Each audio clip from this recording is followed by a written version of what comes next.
America में final voting के 48 घंटे बचे हैं मात्र। इसके बाद वोटिंग क्लोज हो जाएगी और कुछ ही घंटों के बाद आपको ये पता चल जाएगा कि अमेरिका का अगला राष्ट्रपति कौन होगा। लेकिन उससे पहले एक ऐसी खबर सामने आई है जिसने अमेरिका की सरकार के साथ साथ अमेरिका की आम जनता को भी शॉक कर दिया है। सब लिटरली सदमे में पहुंच चुके हैं कि ये हमारे साथ दुनिया की सबसे बड़ी अर्थव्यवस्था के साथ हो क्या रहा है। और ये मुद्दा क्योंकि सत्ता पक्ष की गलती से हुआ है, इसीलिए जो विपक्षी पार्टी है डोनाल्ड ट्रंप की रिपब्लिकन पार्टी, वो अब चुनाव में फाइनल वोटिंग के 48 घंटे पहले इस मुद्दे को खूब उछालकर वोट बटोरने की कोशिशों में लगी पड़ी है। लेकिन यकीन मानिए, जितनी चिंता की बात ये अमेरिका और अमेरिकियों के लिए है, उतनी ही चिंता की बात ये भारत, चीन और दुनिया के तमाम डेवलपिंग नेशंस के लिए है। ऐसा इसलिए क्योंकि दुनिया का एक रूल है, करता कोई और भरता कोई।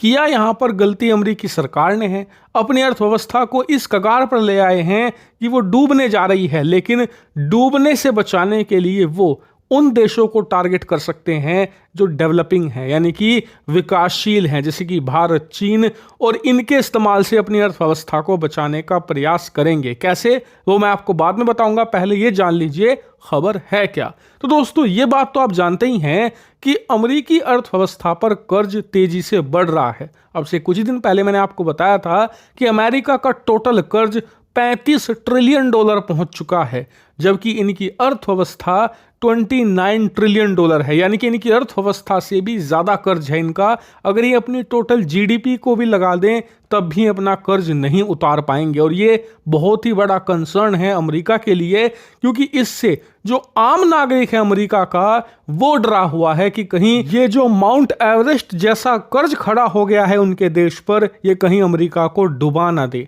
और इसीलिए अमेरिका की पॉलिटिक्स में इस समय भूचाल आ गया, क्योंकि अमेरिका का कर्ज जो 35 ट्रिलियन था सिर्फ 3 महीने पहले, अब वो 36 ट्रिलियन को पार कर चुका है। जी हाँ, जैसा कि आप देख सकते हैं, लगभग 36 ट्रिलियन पहुंच चुका है। और उससे भी कंसर्निंग बात यह है, जो इलोन मस्क, दुनिया के सबसे अमीर आदमी, ने कही है। अमेरिकी सरकार इस बात को नहीं मानेंगी, लेकिन सच यही है कि हमारी अर्थव्यवस्था अब एक फाइनेंशियल इमरजेंसी में आ चुकी है। जी हाँ, अमेरिका की अर्थव्यवस्था में एक आर्थिक आपातकाल लग चुका है। और इसका कारण यह है कि अमेरिका का कर्ज तो है ही बढ़ा हुआ, लेकिन उसके बढ़ने की जो रफ्तार है वो अब इतनी तेज हो चुकी है कि वो रोकना बहुत ही मुश्किल है। क्योंकि पिछले 3 महीनों में ही लगभग $1 ट्रिलियन इनका कर्ज बढ़ा है।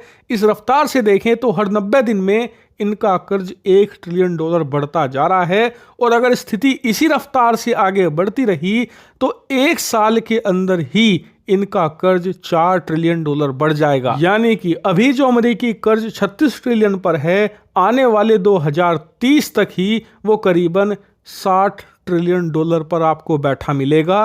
और इसे अमेरिकी अर्थव्यवस्था झेल नहीं पाएगी, और इसलिए इवेंचुअली वो डिफॉल्ट कर सकती है, वो कोलैप्स कर सकती है। और यही कारण है कि इससे जितना अमेरिकी डरे हुए हैं ना, उतना ही डरे हुए हैं भारतीय इकोनॉमिस्ट और चीन के अर्थशास्त्री। वो इसलिए क्योंकि अमेरिका का नया राष्ट्रपति बनना तय माना जा रहा है डोनाल्ड ट्रंप को। और डोनाल्ड ट्रंप अगर राष्ट्रपति बनते हैं तो वो इस कर्ज को कम करने की पूरी कोशिश करेंगे, क्योंकि उनका पूरा जो इलेक्शन कैंपेन है वो अमेरिका की बेहतर अर्थव्यवस्था को बनाने पर ही टिका हुआ है।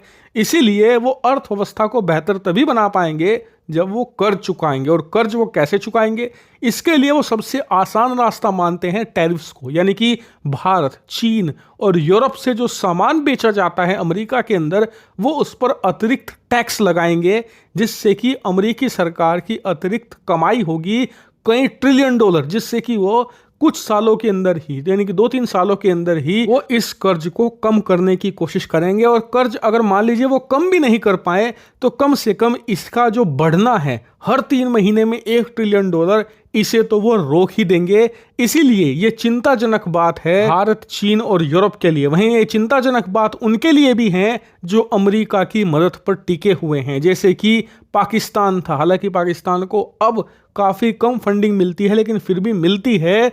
अमेरिकी सरकार का प्लान यह है कि भविष्य में वो अपने खर्चों में कटौती करेंगी, और सबसे बड़ी कटौती होगी आर्थिक मदद में, जैसे कि यूक्रेन को दी जाती है, इजराइल को दी जाती है, पाकिस्तान समेत दुनिया के लगभग 60 से ज़्यादा देशों को मदद करता है अमेरिका, उसमें भी कटौती करी जाएगी। यानी कि नुकसान देखा जाए तो सभी का है, और अगर डोनाल्ड ट्रंप आते हैं तो नुकसान और ज़्यादा होगा। और इसीलिए ये मानकर चलिए कि आने वाले 3 से 4 साल पूरी दुनिया की अर्थव्यवस्था के लिए बहुत ही ज़्यादा चैलेंजिंग साबित होंगे। हालांकि इस पर आपका क्या मानना है, कमेंट करके बताइएगा।